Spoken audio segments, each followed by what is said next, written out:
Quel beau reportage! Ah, quel beau reportage! Signé Mamassi! Yeah! Bonsoir! J'ai rien dit, moi. Tu peux rien dire.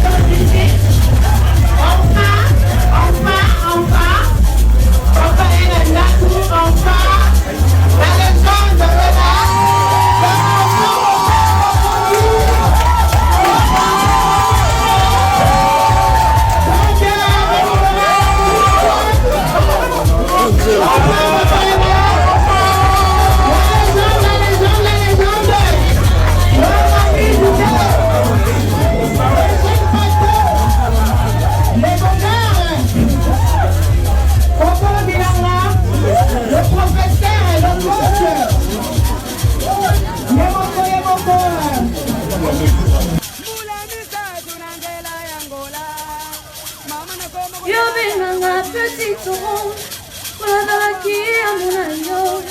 Lelo la famille mélangée, la malala destruction.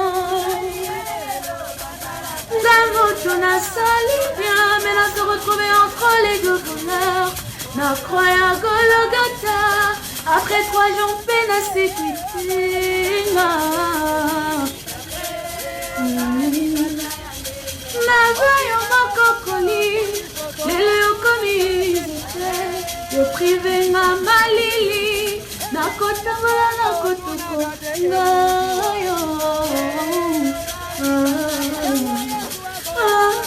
yo venga ma petite orange, pour la qui a mon aïe.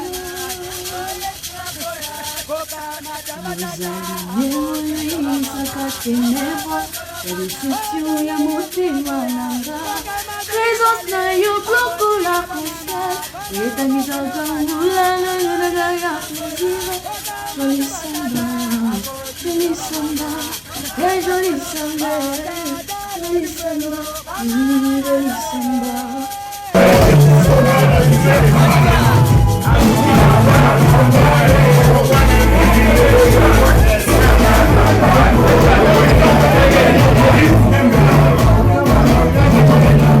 Ton objectif c'est d'être la femme des boss. Mon objectif c'est d'être la mère boss. Ma chérie, on ne joue pas les mêmes jeux. Voilà. Donc bazalanga basala semblant on dirait baïba monté. Déjà pour la Cindy. Bato bazila ba Cindy à Kaboina Kofi et nous à la fête nationale pour les fêtes aux États-Unis. Mais surtout notre moko, c'est un projet naïe majeur. Projet naïe majeur. À Kaboina Cindy. Voilà. Si tu as un Moussala, toi tu es un travailleur, une travailleuse ou bien une collaboratrice. Cindy Olomide. Cindy le cœur. Dans le but Cindy le cœur Olomide. Cindy le cœur ouais, Cindy le cœur Olomide. Bon, donc comme on dit que l'orchestre le Mogote est dans le système bon les sous. on a eu réponse. C'était aujourd'hui déjà une question. C'est là la question pour la question. Cindy est collaboratrice. Azabona musala bona bo lobi bon. Yango la question c'est la pour l'interrogation. On a moto mususu wala zaimo na musala. Le 13. On dit la botte avant vendredi 13. Le vendredi 13. Ah mais zaina moi wote. C'est le mois wote, mais on le dit kaka. Orchestre mon côté. Lelo omona OK album. D'abord Cindy azalaka travailleuse, aza collaboratrice, toi azalaka ozoloba Cindy le cœur olomide. Naoloba Cindy le cœur oyo recrutaka oyo ayembaka na yo. Ah Seigneur Jésus. Je dirais là tellement combat ya mupe wa lekiwa Jésus. Donc une fille à papa. On a toujours été complices et tout ça.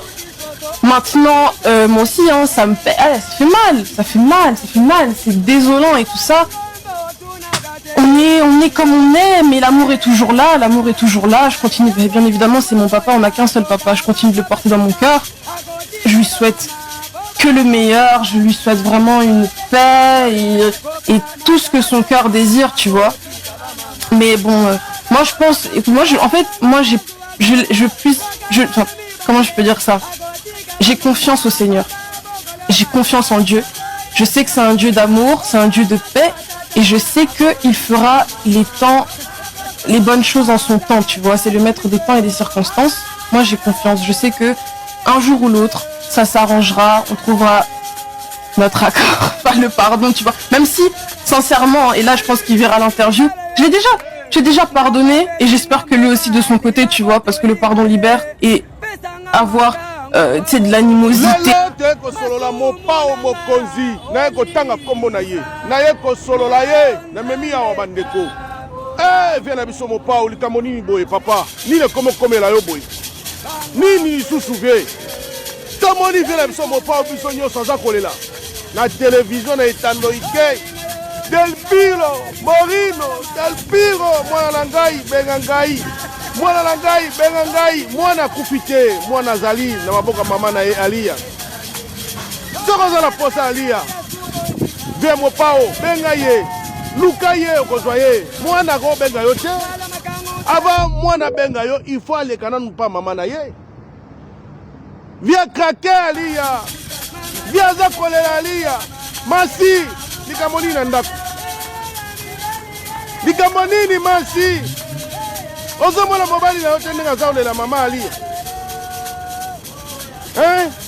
likambo Delphilo eza likambo ya privé ya famille ya kati akobimisa ngo na etando ike te akobimisa ngo na internet te yazali papa ve na biso mopao boye te osabani oza na mwasi na ndako respecte Cindy le cœur boye te mopao mokonzi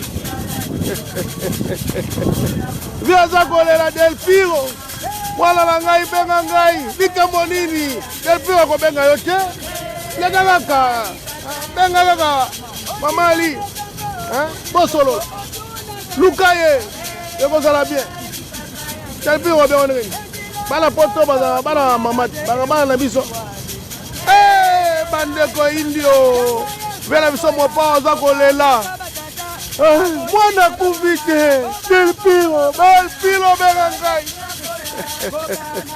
nasuki boye ciao ciao